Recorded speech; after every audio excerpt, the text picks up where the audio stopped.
নমস্কার সুপ্রিয় দর্শক, সকলকেই স্বাগত জানাচ্ছি হিন্দু লাইফস ম্যাটার ইউটিউব চ্যানেলে। দর্শক, কাঁদো বাঙালি কাঁদো।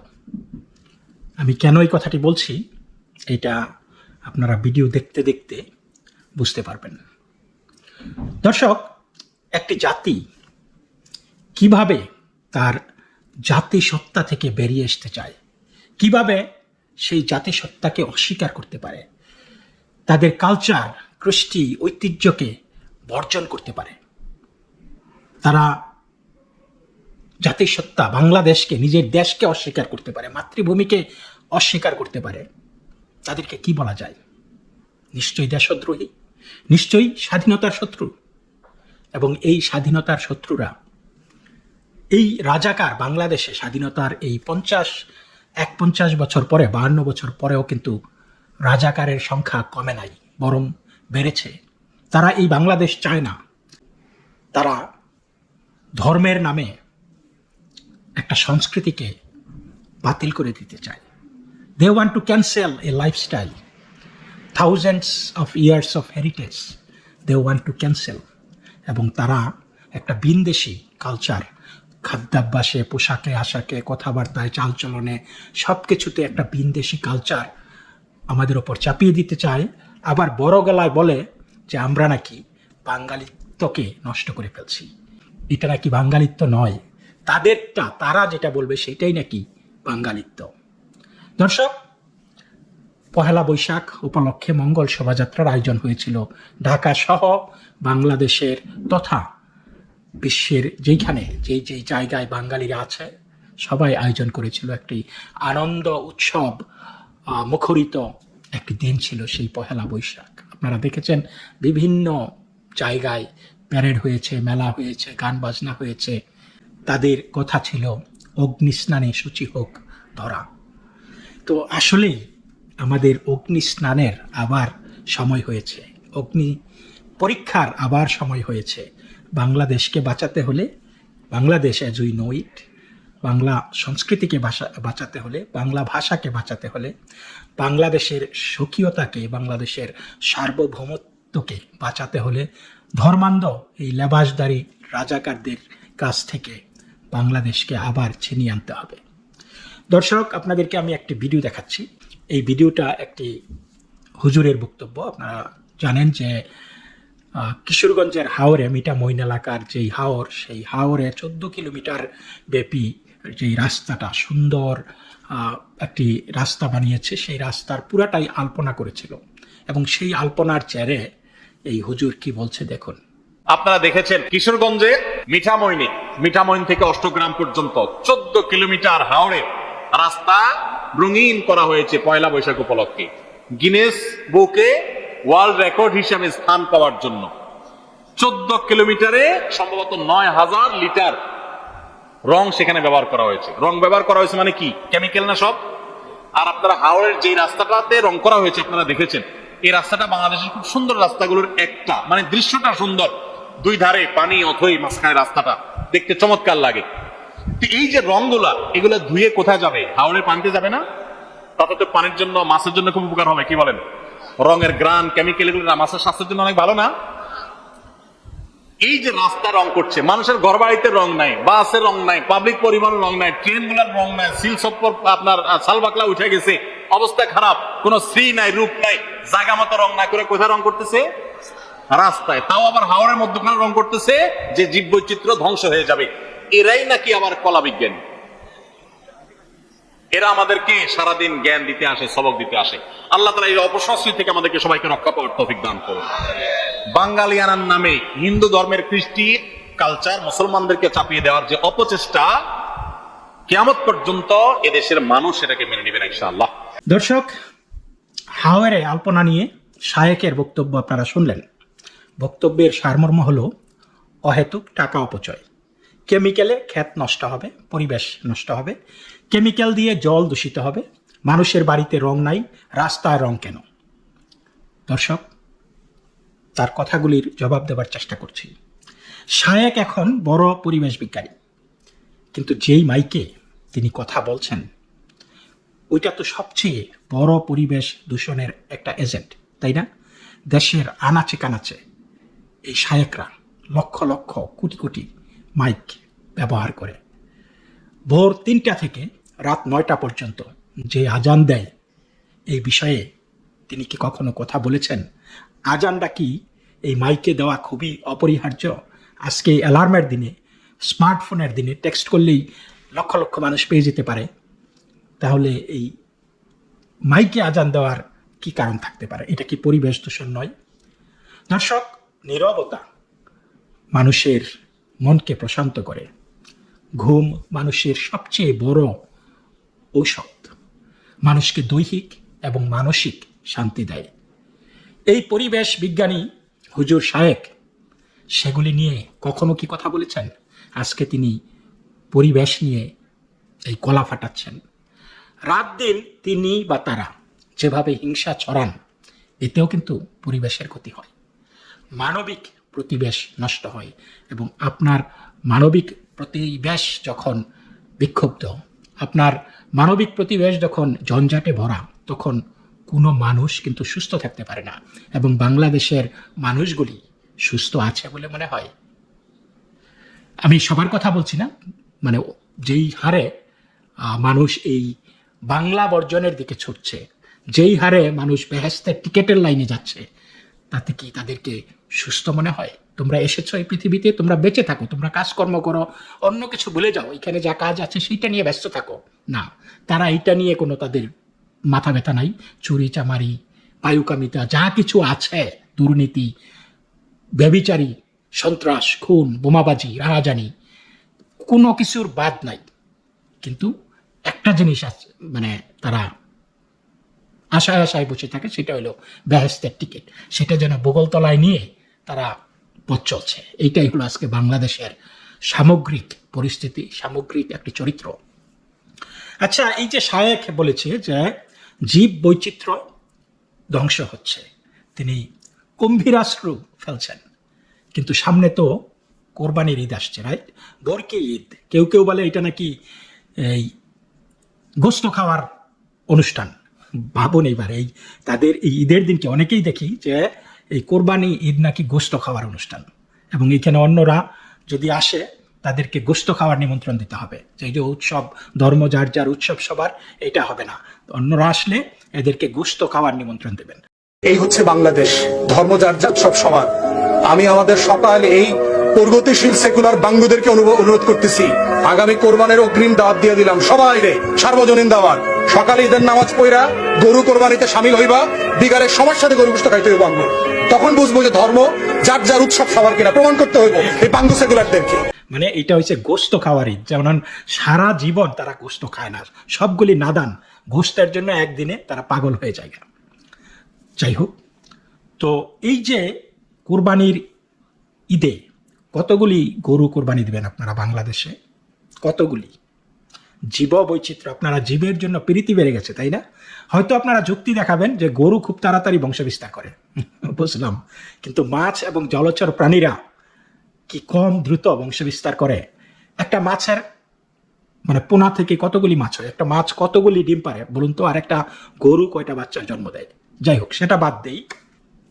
কোরবানির সময় শহরে রক্তগঙ্গা বয়ে যায়, যত্রতত্র কোরবানি দেয়, মাঠে ঘাটে হাটে প্রান্তরে সব জায়গায় যত্রতত্র। কোনো একটা এই স্যানিটারি একটা পরিস্থিতিতে কোরবানি হয় না, হাইজেনিক একটা অবস্থায় কোরবানি হয় না, এবং কোরবানি দিয়ে সেইখানে সেই জিনিসগুলি ফেলে রাখা হয়। আমরা দেখেছি বাংলাদেশের বিভিন্ন সময়ে, এবং বিশেষ করে কোরবানির সময় বৃষ্টি হলে মানে পুরা শহর একদম সমুদ্র হয়ে যায়, রক্তবন্যা বয়ে যায়, রক্তের সাগর। এবং সেই রক্তগুলি দেখতে কেমন লাগে জানেন? অণুজীববিজ্ঞানের যে ল্যাব আছে না, মাইক্রোবায়োলজির ল্যাব, সেই ল্যাবে ব্যবহৃত আগার বা পেট্রি ডিশের মতো মনে হয়। এবং সেই পেট্রি ডিশ বা আগার কি কারণে ব্যবহার করে জানেন? বোবাইন যেই মিডিয়া, যেটা কি কারণে ব্যবহার করে? সেইখানে ব্যাকটেরিয়া তৈরি করে। ব্যাকটেরিয়ার জন্য একটা উৎকৃষ্ট মিডিয়া হয়েছে এই যে এই বোবাইন মিডিয়া, যেটা গরুর ব্লাড থেকে হয়। তো এখন সারা দেশটা তখন ভাইরাল মিডিয়া হয়ে যায়, ব্যাকটেরিয়া গ্রোয়ের কারখানা হয়ে যায়, পেট্রি ডিশ হয়ে যায়, বোবাইন মিডিয়া হয়ে যায়, এবং সেটা ব্যাকটেরিয়া গজানোর উত্তম একটা মিডিয়া। ডেঙ্গু, কলেরা, বাংলাদেশে যে মানুষের নানান রকম রোগবালাই লেগে আছে, এগুলি কি এমনি এমনি হয়? শায়েক এ নিয়ে কখনো কথা বলেছে? কথা কি বলবে কখনো? না, বলবে না। আর সেই রক্ত কেসুয়াট হিন্দু বাড়ির ওপর দিয়েও বয়ে যায়, হিন্দু বাড়ির ওপর দিয়েও বয়ে যায়। তিনি বলেছেন যে হিন্দুর সংস্কৃতি নাকি তাদের কাছে চাপিয়ে দেওয়া হচ্ছে মুসলমানদের কাঁধে। কিন্তু এই যে রাত দিন মাইকের আওয়াজ, গরু কোরবানির চামড়া, রক্ত, এগুলি কি হিন্দুদের ওপর চাপিয়ে দেওয়া নয়? হিন্দুরা কি এগুলি চায় যে দাও দাও, বা আমার বাড়ির সামনে তুমি কোরবানি দিয়ে এগুলি ফেলে রেখে দাও? দিনের পর দিন এগুলি পচে কি হয়? তো হাওরের এই আলপনা নিয়ে তার যে মায়া কান্না, তার কিছু সেই বিষয়টা নিয়ে একটু কথা বলি। এই যে আলপনা দিয়ে খরচ করলো এতগুলি টাকা, এই টাকাগুলি কার? এটা কি শায়েখের বাপের টাকা? টাকাগুলি কিন্তু সরকারও খরচ করে নাই যে আপনি বলবেন যে আপনার ট্যাক্সের টাকা নয় করা হয়েছে। সরকার টাকা অপচয় করেছে, জনগণের টাকা না। এই প্রকল্পটা ছিল বাংলা লীগ, এশিয়াটিক আর বার্জার পেন্টসের যৌথ উদ্যোগে। তারা প্রায় 9 কোটি টাকা খরচ করেছে। এখন তারা তাদের কাজ করেছে, ব্যবসায়ীরা নানান কাজে টাকা পয়সা খরচ করে, অনেক কাজে ত্রাণ বিতরণ করে, দরিদ্রদের সাহায্য করে, ছাত্রছাত্রীদেরকে টিউশন হেল্প করে, তারপরে বিভিন্ন অনুষ্ঠান স্পন্সর করে, এটা তাদের কাজ। এখন ওই কাজগুলি তারা কি আপনারা জিজ্ঞাসা করে বা করবে? কারণ এটা ওদের টাকা এবং সরকারের অনুমতিক্রমে। এবং সরকার এই শায়েকের চাইতে কি কম বিজ্ঞানী যে তারা জানে না এটার প্রতিক্রিয়া কি হবে? সরকার একটা পারমিশন দিয়ে দিয়েছে, জানে না। তো আমি বলবো যে শায়েক যখন নিজের টাকা খরচ করে, তিনি কি কাউকে জিজ্ঞেস করেন কি যে আমি এটা করব, আমি কি করব কিনা? মাদ্রাসায় পড়ে তিনি এখন পরিবেশ বিজ্ঞানী, কেমিক্যাল দিয়া পরিবেশ ধ্বংসের কথা বলছেন। তাছাড়া এই যে 14 কিলোমিটার বিস্তীর্ণ এই এলাকা জুড়ে আলপনা করা হয়েছে, 14 কিলোমিটার রাস্তাটা, আপনারা যদি হাওড়ে গিয়ে থাকেন, হাওড়টা দেখেন যে হাউ মেনি স্কোয়ার মাইল এই হাওড়টা, এবং সেইখানে যেই 14 কিলোমিটার জায়গা, সরু একটা লেন, এই হাওরের মধ্যে মানে কত পার্সেন্ট, এবং এই এক্সপোজার রেটটা আপনারা কি এই শায়েককে বলবেন একটু হিসাব করে নিতে, যে হাওয়ের কতটুকু কেমিক্যাল এক্সপোজার হবে? এখানে কিন্তু কেমিক্যাল ডাম্পিং করা হয় নাই, শুধু আঁচড় কেটে আলপনা দেওয়া হয়েছে। এবং বিস্তীর্ণ হাওরের খুব অল্প জায়গায় এই আলপনা করা হয়েছে, এবং এর প্রভাবও কিন্তু নগণ্য। হাসপাতালে আপনারা জানেন রেডিওলজিস্টরা এক্স-রে করে, এক্স-রে কিন্তু খুব মারাত্মক রেডিয়েশন হয়, রঞ্জন রশ্মি, তাদের শরীরে কিন্তু রেডিয়েশন লাগে, এবং তারা কিন্তু একটা রেডিয়েশন মিটার ব্যবহার করে যে কতটুকু রেডিয়েশন তারা লেগেছে, এবং তারা জানে যে কতটুকু মান্থলি রেডিয়েশন এক্সপোজড হলে তার টলারেন্স লেভেলটা কি, এবং এইটা টলারেন্স লেভেলের মধ্যেই রাখে। যদি টলারেন্স লেভেল বেড়ে যায় তখন তাকে সরিয়ে নেয়। কিন্তু এই যে হুজুরদের চিল্লাচিল্লি, এটা কিন্তু টলারেন্সের মাত্রা ছাড়িয়ে যাচ্ছে। এটার যদি একটা মিটার থাকতো, চিল্লাচিল্লির মিটার, তাহলে কিন্তু হুজুররা পরিবেশ দূষণের জন্য সবচাইতে বেশি দায়ী থাকতো। তিনি বললেন যে মানুষের বাড়িতে রং নাই, রাস্তার রং কেন? কথা হলো তার বাড়ির রং কি বার্জার পেইন্ট এসে বা বাংলা লিঙ্ক এসে বা এশিয়াটিক যারা এই আলপনা নিজেদের টাকায় করেছে তারা কি এসে করে দেবে সেখানে?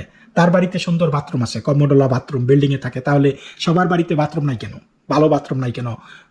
জাজিম নাই কেন? সে থাকে কোটি টাকার বাড়িতে, মানুষ কেন বস্তিতে থাকে? এটা কি সে নিজেকে প্রশ্ন করেছে? এত যে মায়া কান্না করতেছে, শায়েক কি মানে কি পরিমাণে কুতুব, এটা কিন্তু তার কথাবার্তায় প্রমাণ হয়ে যায়। এবং এটার উদ্দেশ্য যে এই পরিবেশ না, এটা আমরা খুব ভালো করে জানি, এবং উদ্দেশ্য আপনারা জানেন। টোটালি এটাকে একটা এই বাংলা কালচারকে, বাংলার ঐতিহ্যকে, পহেলা বৈশাখকে, মঙ্গল শোভাযাত্রাকে, ইভেন মঙ্গল নিয়েও তাদের প্রবলেম। মঙ্গল বাংলা শব্দটা এইটাও নাকি পূজা গন্ধ, এবং টোটাল হিন্দু বিদ্বেষ থেকে তিনি এটা করেছেন।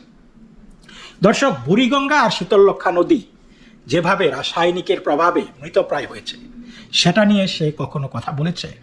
কথা বলেনি। নাকি পরিবেশের প্রেমে 10-20টা গাছ তিনি লাগিয়েছেন, এবং আমরা সেটা ফেসবুকে বা ইউটিউবে দেখেছি। আমি জানি তিনি কিছুই করেন নাই, গলাবাজি তার কাজ, এবং ভবিষ্যতেও তিনি করবে না।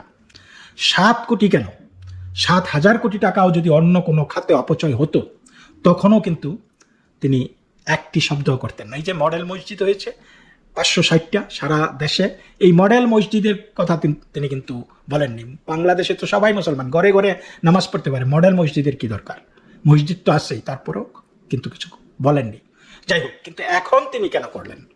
এখন করলেন কারণ বাঙালিয়ানাটা তাদের পছন্দ নয়। তারা অনুভূতির দোহাই দিয়ে বাঙালিয়ানাকে ঠেকাইতে চায়। পহেলা বৈশাখ নিয়ে তাদের চুলকানি ফি বছর হতে থাকে, প্রতি বছরই তারা চুলকানি ছড়ায় যাচ্ছে এবং এই চুলকানি দিন দিন লোকেদের মধ্যে সংক্রমিত হচ্ছে।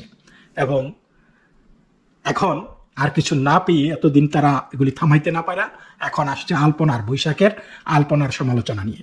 দর্শক, অত্যন্ত দুঃখের বিষয়, এই আবালরা যারা নিজেদের বাঙালি বলে পরিচয় দিতে চান না, তারা এই বাঙালির দেশে থেকে বাঙালিত্বের গোড়া কাটতে সদা ব্যস্ত।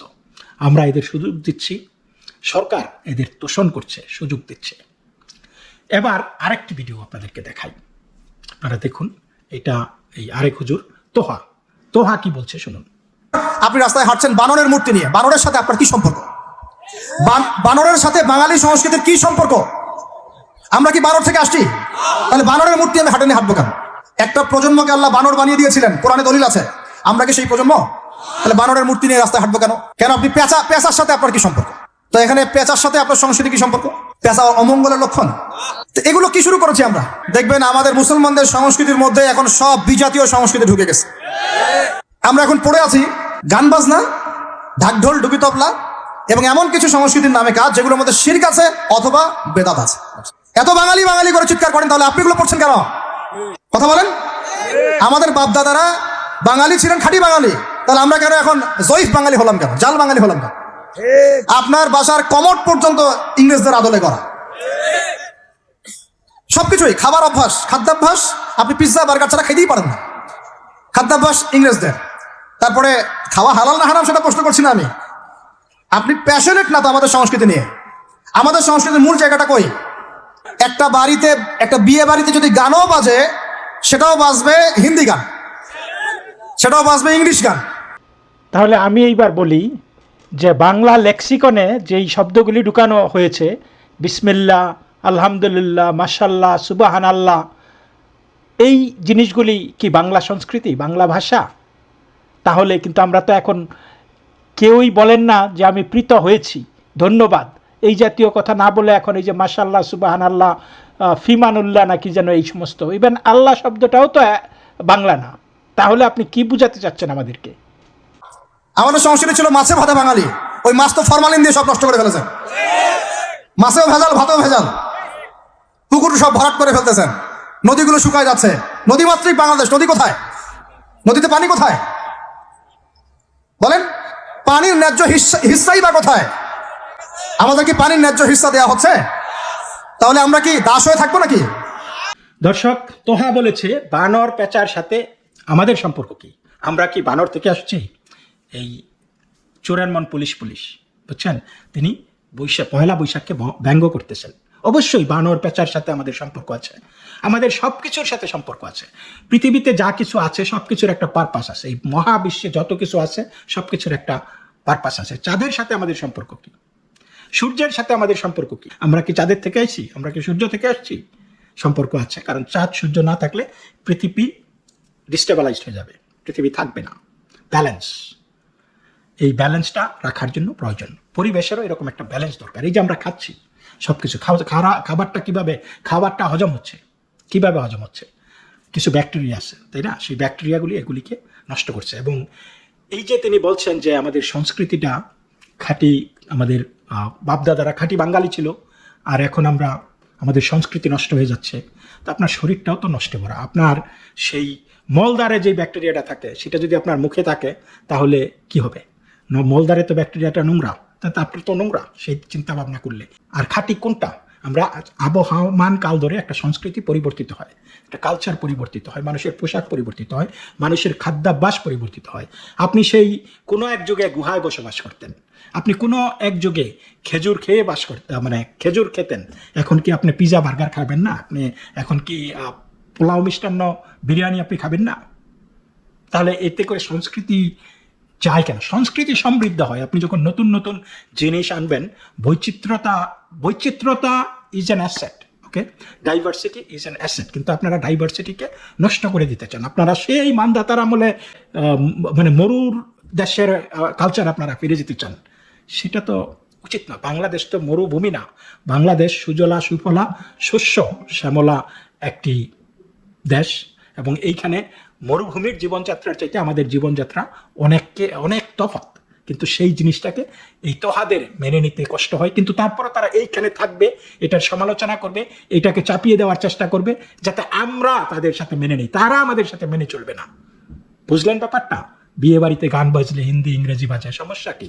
আনন্দ, মানুষের মানে চিত্ত প্রস্ফুটিত থাকলে অসুবিধাটা কি? ভালো ভালো কাজ করতে পারবেন, সৃজনশীল হবে না। আপনাদের তো সৃজনশীলতা পছন্দ হয় না। এই যে আলপনা দেওয়া হয়েছে হাওয়ারে, এইগুলি কিন্তু শিরক বলতেছেন। এগুলি আপনি পেঁচা, এই তারপরে পাখি, এগুলিকে শিরক বলতেছেন কেন? আপনারা তো ওই মহিলাদেরকেও শিরক বলেন যে জাহান্নাম নাকি মহিলাদের জন্য তৈরি হয়েছে। তাহলে কত এই সমস্ত এই যে মানে হেটফুল তত্ত্ব আপনারা আর কত আওড়াবেন? দিনের পর দিন দেশটাকে আপনারা একদম বিষাক্ত করে তুলেছেন। কালচারের কথা বলতে গিয়ে তিনি পানির ন্যায্য হিস্সা টাইনে আনলেন। তার মনের কথাটা কিন্তু বেরিয়ে গেছে। ভারত বিরোধিতা তিনি আর চাপায় রাখতে পারলেন না, ঠিক আছে? এই জন্য এই ঘটনার সাথে, এই ইয়ের সাথে তার এই পানির ন্যায্য হিস্সার বিষয়টা কি আমি বুঝলাম না। তারপরে তিনি কাজী নজরুল প্রীতির কথা বললেন। মানে হাসি পায় যে এই কাজী নজরুল যখন মারা যায় এবং তাকে যখন কবর দেওয়া হবে ঢাকা বিশ্ববিদ্যালয়ে, তখন কিন্তু এই মোল্লা রায় বলেছে যে এই মুরতাদের জায়গা বাংলার মাটিতে হবে না, বাংলার মাটিতে এই মুরতাদকে আমরা কবর দিতে দেব না। কিন্তু এখন তারা এই কাজী নজরুল হয়ে গেছে তাদের পেয়ারের দল, বুঝছেন? যে মানুষটাকে তারা মুরতাদ বলতো। গান বাজনা ডাকডোল নাকি এখন শিরিক। হ্যাঁ, কারণ আপনারা ওই যে রাত দিন খালি ওয়াজ শুনবো, ওয়াজ কি খুব ভালো জিনিস? আপনার এই যে একটা মনোটোনাস লাইফ, আপনার জীবনের বৈচিত্র্যতা দরকার। আপনি যদি সারাদিন ঘুমের থেকে ওইটা ঘুমে পর্যন্ত, মানে ঘুমানো পর্যন্ত, রাত পর্যন্ত যদি সারাক্ষণ জেগে তোলেন, মানে সেই জান্নাতের চিন্তা করেন আর সব কিছু মানে রসাতলে যাক, এটা কি খুব ভালো লাইফ? ভাই তো হ্যাঁ, আমি আপনাকে বলি যে পারলে তারা কিন্তু মহিলাদেরকেও খারিজ করে দিত। তারা কিন্তু বলে যে মহিলারা পুরুষদের সমকক্ষ নয়।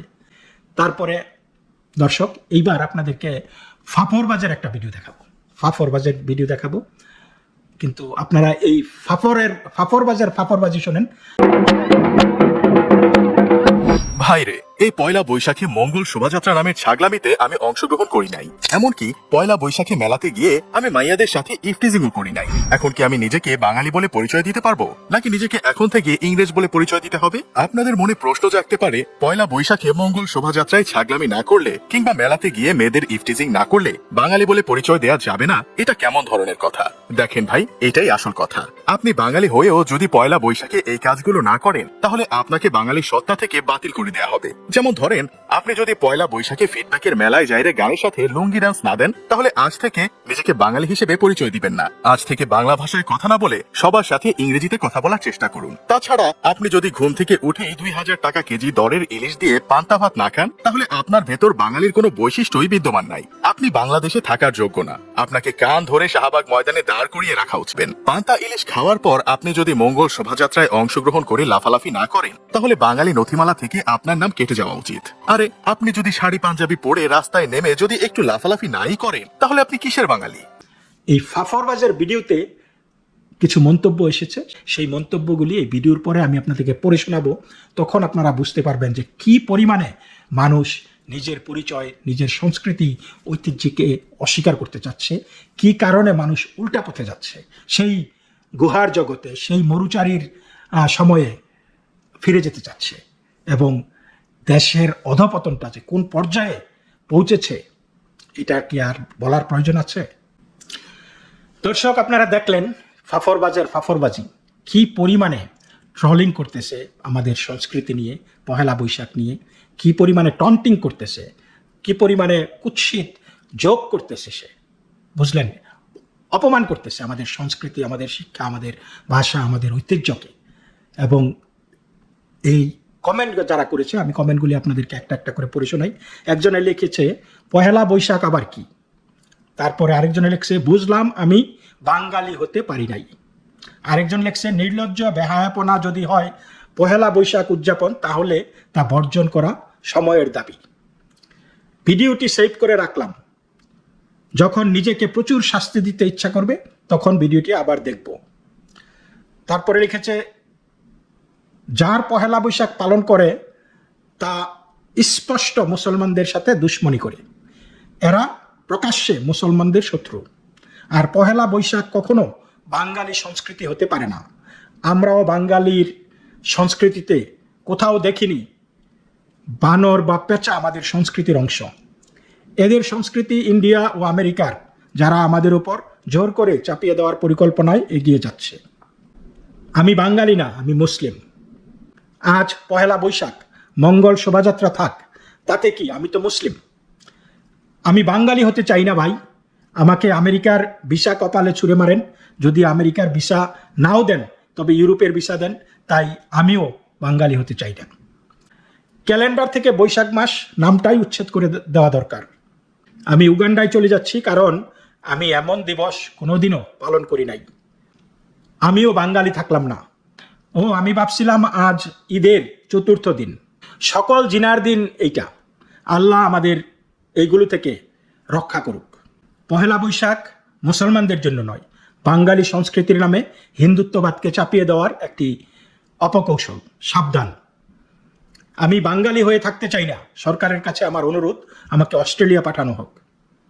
তো বুঝলেন দর্শক, এত ভয়, এত হিংসা নিয়ে মানুষ কিভাবে বাঁচে। তো এই হলো বাংলার মানুষের অবস্থা। এবং আমি এই 3টা ভিডিও আপনাদেরকে দেখিয়েছি, কারণ এগুলি কি সমগ্র জনগোষ্ঠীকে রিপ্রেজেন্ট করে? ওয়েল, আমি বলবো যে তাদের কোটি কোটি ফলোয়ার আছে, এবং এই ফলোয়ারগুলি, এগুলি, এই জিনিসগুলি ভাইরাল হয়, মানুষ দেখছে। এবং এই যে এইখানে যত মানুষের কমেন্ট পাইলাম, একটা ভালো কমেন্ট তো পাইলাম না, তাহলে আমি কি ধরে নেব? তো একটা জাতির অধঃপতন, আবারও বলছি, যে কিভাবে হয় বাংলাদেশ খুব টের পাবে। তবে দুঃখের বিষয় যে এখনো তারা আফগানিস্তান থেকে শিক্ষা নিচ্ছে না। এই পর্যন্তই। নমস্কার, ভালো থাকবেন।